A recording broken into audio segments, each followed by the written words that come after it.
क्या अमेरिका और ईरान के बीच एक बार फिर बड़ा युद्ध शुरू होने वाला है? क्या डोनाल्ड ट्रंप ने ईरान को सीधे आखिरी चेतावनी दे दी है?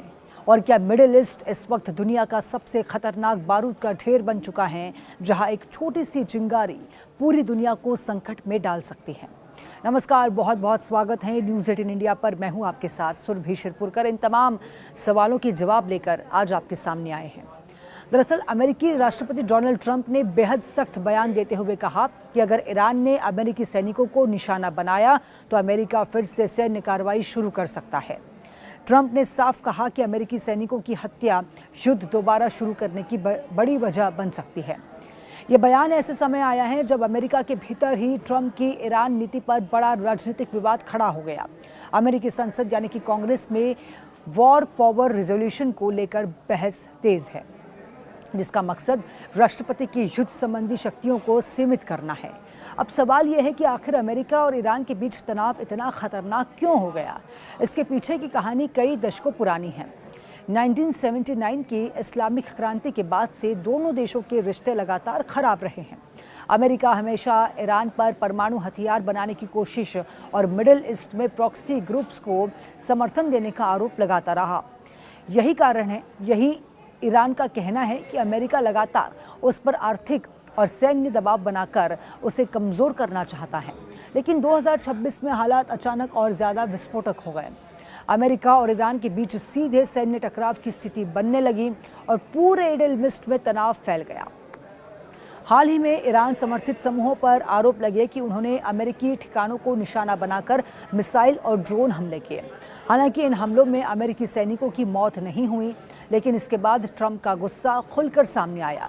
ट्रंप ने कहा कि अगर भविष्य में अमेरिकी सैनिकों को नुकसान पहुंचा तो अमेरिका का जवाब बहुत बड़ा और बेहद आक्रामक होगा। यही बयान अब पूरी दुनिया में चर्चा का विषय बन चुका है। लेकिन इस पूरे विवाद का सबसे अहम हिस्सा है वॉर पावर रिजोल्यूशंस। दरअसल अमेरिका में राष्ट्रपति सेना के सुप्रीम कमांडर होते हैं, लेकिन संविधान के मुताबिक किसी बड़े युद्ध के लिए कांग्रेस की मंजूरी ज़रूरी मानी जाती है। 1973 में अमेरिका ने वॉर पावर रिजोल्यूशन कानून बनाया था ताकि कोई भी राष्ट्रपति बिना संसद की अनुमति लंबे समय तक युद्ध न चला सके। अब अमेरिकी संसद के कई सांसदों का ये कहना है कि ट्रंप ईरान के खिलाफ ज़रूरत से ज़्यादा आक्रामक रुख अपना रहे हैं और अगर सैन्य कार्रवाई बढ़ती हैं तो अमेरिका एक लंबे और महंगे युद्ध में फंस सकता है। इसी वजह से कांग्रेस ट्रंप की सैन्य शक्तियों पर नियंत्रण लगाने की कोशिश कर रही है। अमेरिका के भीतर भी इस मुद्दे पर भारी राजनीतिक विभाजन दिखाई दे रहा है। कुछ नेता मानते हैं कि ईरान के खिलाफ सख्त कार्रवाई ज़रूरी है, क्योंकि अगर अमेरिका कमज़ोर दिखा तो ईरान और आक्रामक हो सकता है। वहीं दूसरी तरफ कई सांसदों का ये कहना है कि अमेरिका पहले ही कई लंबे युद्ध का नुकसान झेल चुका है और अब एक और युद्ध देश की अर्थव्यवस्था और जनता पर भारी पड़ सकता है। यही वजह है कि कांग्रेस में ट्रंप की नीति को लेकर ज़बरदस्त बहस चल रही है। इस पूरे संकट का असर सिर्फ अमेरिका और ईरान तक सीमित नहीं है।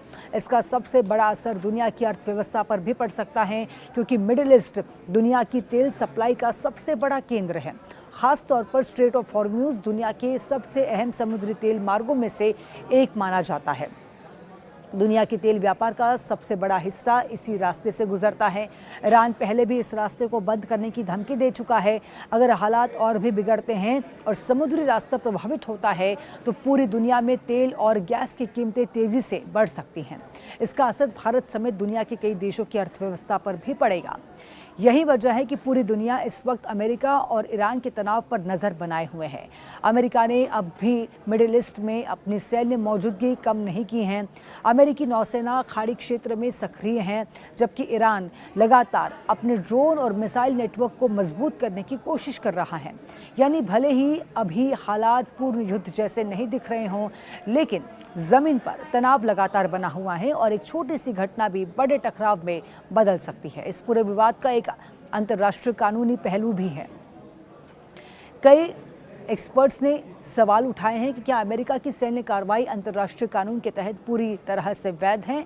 कुछ एक्सपर्ट्स का कहना है कि बिना संयुक्त राष्ट्र की स्पष्ट मंजूरी के किसी देश पर हमला अंतर्राष्ट्रीय कानून का उल्लंघन माना जा सकता है। वहीं अमेरिका का तर्क है कि वो अपनी सुरक्षा और अपने सैनिकों की रक्षा के लिए कार्रवाई कर रहा है, यानी ये लड़ाई सिर्फ सैन्य ताकत की नहीं बल्कि वैश्विक राजनीतिक, अंतर्राष्ट्रीय कानून और शक्ति संतुलन की भी बन चुकी है। अब सबसे बड़ा सवाल यही है कि क्या युद्ध फिर से शुरू हो सकता है। फिलहाल अमेरिका और ईरान के बीच हालात बेहद तनावपूर्ण हैं। अगर ईरान समर्थित किसी समूह ने अमेरिकी सैनिकों पर बड़ा हमला किया या फिर खाड़ी क्षेत्र में कोई बड़ा सैन्य टकराव हुआ तो अमेरिका दोबारा बड़े स्तर पर सैन्य कार्रवाई कर सकता है। और अगर ऐसा हुआ तो इसका असर सिर्फ मिडिल ईस्ट तक सीमित नहीं रहेगा।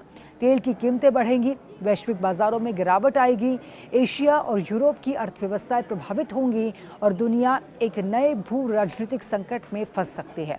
फिलहाल दुनिया की नज़रें सिर्फ एक सवाल पर टिकी हैं, क्या ये तनाव बातचीत से खत्म होगा या फिर दुनिया एक और बड़े युद्ध की तरफ बढ़ रही है।